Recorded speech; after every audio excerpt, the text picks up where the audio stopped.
Morning all of you. स्वागत है आपका एसआरसी मैथ्स गुरु यूट्यूब चैनल में। दोस्तों आज हम लेने वाले हैं, देखिए हमारी काफ़ी संख्या हो चुकी है। देखिए प्राकृत संख्या हो चुकी है, पूर्ण संख्या हो चुकी है, पूर्णांक संख्या हो चुकी है, परिमेय संख्या, अपरिमेय संख्या, इसके बाद में जाए तो वास्तविक संख्या, काल्पनिक संख्या, सहअभाज्य संख्या, आपेक्षित अभाज्य संख्या, भाज्य संख्या, अभाज्य संख्या और अपने और देखा जाए तो कितनी हुई 12। इसके बाद में चलो जैसे और कुछ संख्या रह रही हैं तो उनको ले लेते हैं। देखिए आज हम देखते हैं रामानुजन संख्या। कौन सी आती है? रामानुजन संख्या।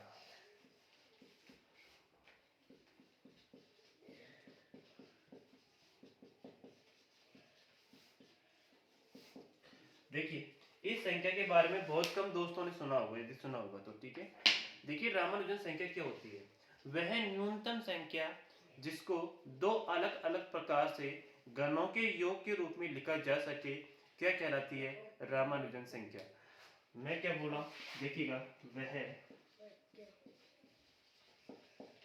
न्यूनतम संख्या जिसे दो अलग अलग प्रकार से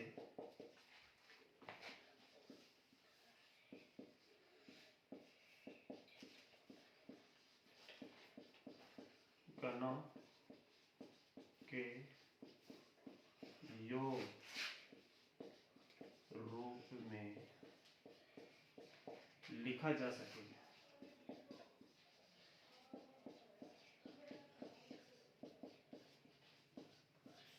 क्या कहलाती है? आपकी रामानुजन संख्या कहलाती है। जैसे मैं आपके पास में एग्जांपल लूं 1729, ठीक है। देखिए 1729 के बारे में यदि मैं आपको बताऊं तो देखिए 12 का क्यूब होता है 1728 और 1 का क्यूब होता है 1। इसका होता है 1728, इसका होता है 1। तो बताओ टोटल 1729 आ गया नहीं आया? अब उम्मीद करता हूं ये डेफिनेशन समझ में आ गई होगी। वह न्यूनतम संख्या जिसके दो अलग अलग प्रकार से जिसे दो अलग अलग प्रकार से गणों के योग के रूप में लिखा जा सके। देखिए 12 का क्यूब किया, 1 का क्यूब किया, 12 का क्यूब 1728, 1 का क्यूब 1, टोटल 1729 आ रहा नहीं आ रहा? एक मैं आपको बात करूं, देखिए 10 का क्यूब प्लस में 10 का क्यूब हो जाएगा आपका 1000 और 9 का क्यूब हो जाएगा आपका 729, ठीक है। इसका तो हो जाएगा 1000, इसका हो जाएगा 729, तो टोटल बताइए 1729 आया नहीं है? तो देखिए एक प्रकार से मैंने इसको ये लिख दिया, दूसरे प्रकार से मैंने इसको ये लिख दिया। इसने कंडीशन रखी थी दो अलग अलग प्रकार से होना चाहिए, ध्यान रखना। एक प्रकार से तो क्या हर कोई संख्या आ जाएगी?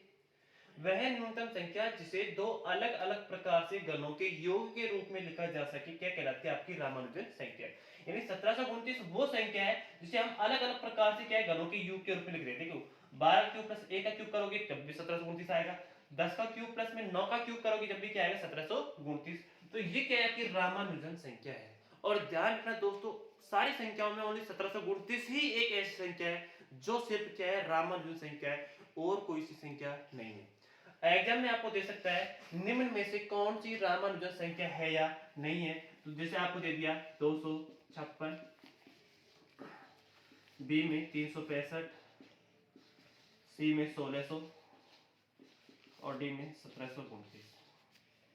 देखिए जिसको पता है ना भाई रामानुजन संख्या क्या होती है वो तो कर देगा, सीधी सट बात ये है। और ये जिसको पता ही नहीं बेचारे को, वो कैसे करेगा भाई? नहीं कर पाएगा। तो जिसको पता है भाई रामानुजन संख्या सिर्फ एक ही है और वो कौन सी है? 1729, तो उस पर टिक लगा देगा। आगे आपको देखिए दोस्तों, यहां तक आपकी क्या होती है? रामानुजन संख्या हो सकी है।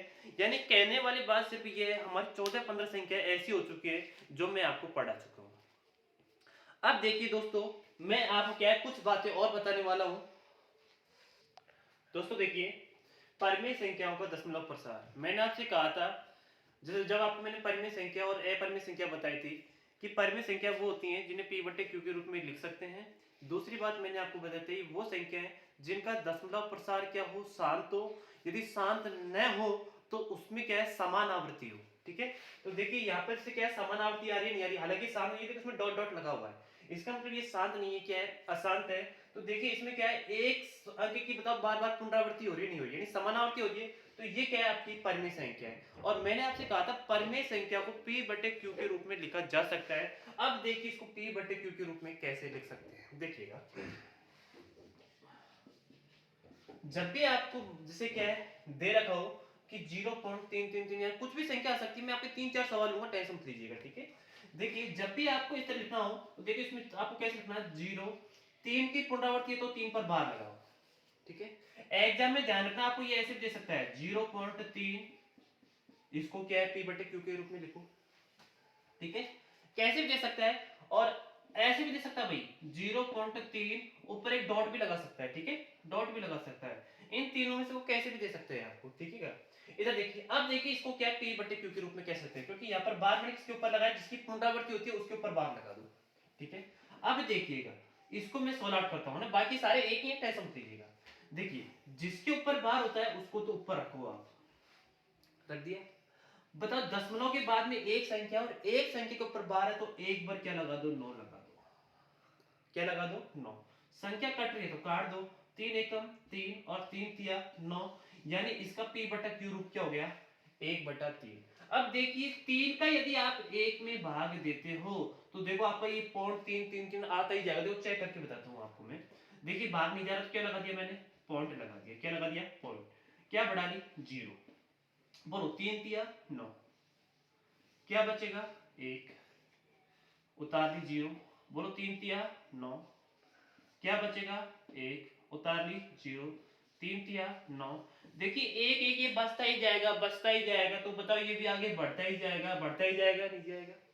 तो बताओ यही रूप आ गया, नहीं आ गया, इसको हम किस रूप में लिख सकते हैं, 1/3 के रूप में लिख सकते हैं। देखिएगा आगे मैं आपको और बताऊं, जैसे मेरे पास में संख्या और आती है, देखिएगा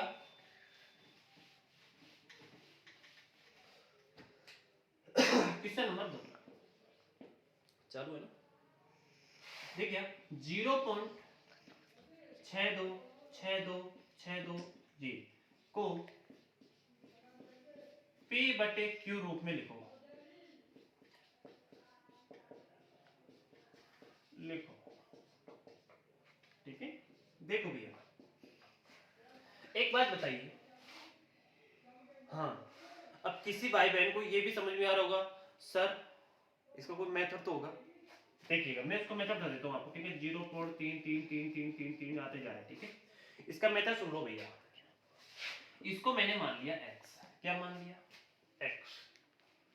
जब वो 1/3 कैसे आने, वो तो मैंने ट्रिक बताई थी आपको सीधा, ठीक है। इसका मेथड और देख लो। देखिए इसको मैंने क्या मान लिया, x। देखो ये तो आता ही जा रहा है, इसका क्या कोई वो नहीं है। इसको यदि मैं 10 से गुणा कर दूं तो बताओ इधर भी आपको 10 से गुणा करना पड़ेगा, नहीं करना पड़ेगा। तो ये क्या जाता है आपका, जैसे क्या है, देखो 3 पॉइंट, अरे एक बताओ भाई 0.33 को आप सपोज करो ये संख्या है, इसको आप 10 से गुणा करते तो क्या 3.3 नहीं आता क्या, इसमें आता है ना। तो ये क्या आ जाएगी आपकी 3। आप बताओ वही संख्या आ रही है, नहीं आ रही है। अब देखो इसको वापिस से बताओ मैं x लिख सकता हूँ क्या, अरे इसमें तो अनंत। एक बार बताओ यार, समुद्र में से आप एक लोटा यदि पानी उठा लो तो कोई फर्क पड़ता है किस पर, अरे लोटा क्या, उसमें टैंकर का टैंकर उठा लो ना, आप ट्रैक्टर का ट्रैक्टर उठा लीजिए, कोई फर्क नहीं पड़ेगा समुद्र पर। 3, देखो पॉइंट को तो लगा सकते हो आप प्लस, क्या लगा सकते हो, प्लस। ये आपका x हो जाएगा, नहीं हो जाएगा। अरे इसको जैसे क्या मैंने पूरे को x तो माना था पहले, 0.3333 जैसे क्या जाते जा रहा है, इसको x माना था, बराबर 10x। ये इधर जाएगा तो माइनस हो जाएगा, 10x में से x घटाओगे तो 9x बचेगा, बराबर 3। तो x बराबर आ जाएगा 3/9, 3 एकम 3 और 3 तिया 9। तो इसके बजाय तुमने आपको ट्रिक बताई थी उसी कर लिया करो। हालांकि सुनिएगा, अभी जो संख्या चली है इसमें तो देखो कोई ट्रिक वाली वैसी कोई बात थी नहीं, लेकिन अब जो सवाल आएंगे हर सवाल को मैं 2 तरीके से बताऊंगा, हो सकता है 3 तरीके भी हो जाए। तो आपको जो तरीका, अब मैं क्या 3 तरीके से क्या 2 तरीके 3 तरीके की बात क्यों कर रहा हूँ, क्योंकि किसी बच्चे को कुछ जरूरत हो ना एक तरीका समझ में आए, हो सकता है दूसरा तरीका समझ में जाए। मेरा उद्देश्य सिर्फ ये है आपको मैथ पढ़ाना, आपको मैथ सिखाना। बहुत से बच्चे क्या मैथ से डरते हैं, मैं नहीं चाहता कि कोई भी बच्चा मैथ से डरे। देखिएगा, और ये मैं आपको वो पढ़ा रहा हूँ जो आप पैसों से ऐप परचेज करते हो ना, वो सिखा रहा हूँ, फ्री फंड का कुछ नहीं बताऊंगा, इतनी मेरी जिम्मेदारी। वैसे जैसे क्या इससे पहले मैं क्या काफी सारी वीडियो अपलोड कर चुका हूँ, लेकिन वो क्या थी, फ्री फंड की थी। अब मैं वही पढ़ाता हूँ जो वे लोग पढ़ाते हैं पैसे लेकर, वही पढ़ाने वाला हूँ, ठीक है, नो प्रॉब्लम। ये सिर्फ उन बच्चों के लिए है जो गरीब बच्चे हैं बेचारे, जो कुछ नहीं कर सकते। कहां से आए भाई पैसे? मैं भी एक गरीब परिवार से हूँ, सो टेंशन मत लीजिए आप, ठीक है। बाकी अपना अगला सवाल देखिएगा। देखिएगा सवाल अपना ये था, 0 इसको आप P बटे Q के रूप में लिखिएगा। एक बात बताओ, इसको मैं 0.62, देखो 62 की बार बार पुनरावृत्ति हो रही है, तो बताओ 62 के ऊपर बार लगाऊंगा नहीं लगाऊंगा? सीधी सी बात है, 62 के ऊपर लगाऊंगा और किसके ऊपर लगाऊंगा भाई? 62 की पुनरावृत्ति हो रही है तो। एक बात बताओ, यदि 62 की पुनरावृत्ति हो रही है, देखो पॉइंट के बाद में 2 अंक है, 2 अंकों के ऊपर क्या है, बार है, तो नीचे मैं कितनी बार लिखूंगा? 9, 2 बार लिखूंगा, क्योंकि बार कितने अंकों के ऊपर है? 2 अंकों के ऊपर, तो 9 भी मैं कितनी बार लिखूंगा? 2 बार। संख्या कटती है तो काटो नहीं छोड़ो, नहीं कट रही छोड़ दो। उत्तर क्या आ गया हमारा? 62/99, ठीक है। और देख लो, और सवाल देख लेते हैं, एक और सवाल देख लेते हैं इसके रिगार्डिंग।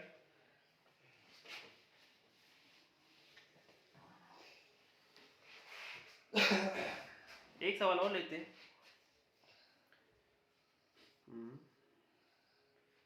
0.456 इसको P बटे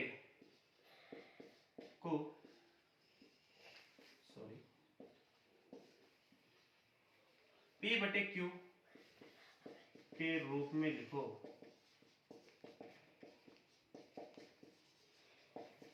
चलो लिखते हैं भैया। देखिए यहां पर पुनरावृत्ति किसकी होती है? 456। देखो 456 बार बार आ रहा है, चेक करो, तो बार किसके ऊपर लगाऊंगा? 456 के ऊपर बार लगाऊंगा। एक बात बताओ, देखिए पॉइंट के बाद में क्या है, 3 अंकों के ऊपर बार है, तो मैंने क्या कहा था, जो संख्या उसको तो आप यूं की यूं ऊपर रखो। बार कितने अंकों पर है? 3 अंकों पर है, तो 9 भी आप कितनी बार लिखोगे? 3 बार। संख्या कटती है तो काटो, नहीं तो छोड़ो। देखो ये संख्या 3 से कट रही है भाई, और 9 से भी कट रही है, 9 से काट लेता हूं, सॉरी 6 से कट रही है, देखना है 6 से नहीं कटे, 3 से काट छोड़ो।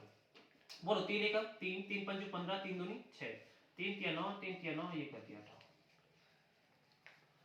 संख्या कट रही है तो काटो नहीं छोड़ो। उम्मीद करता हूं ये पहला तरीका आपको समझ में आ गया होगा। अब लेते हैं दोस्तों हम सेकंड तरीका, इसका दूसरा नंबर।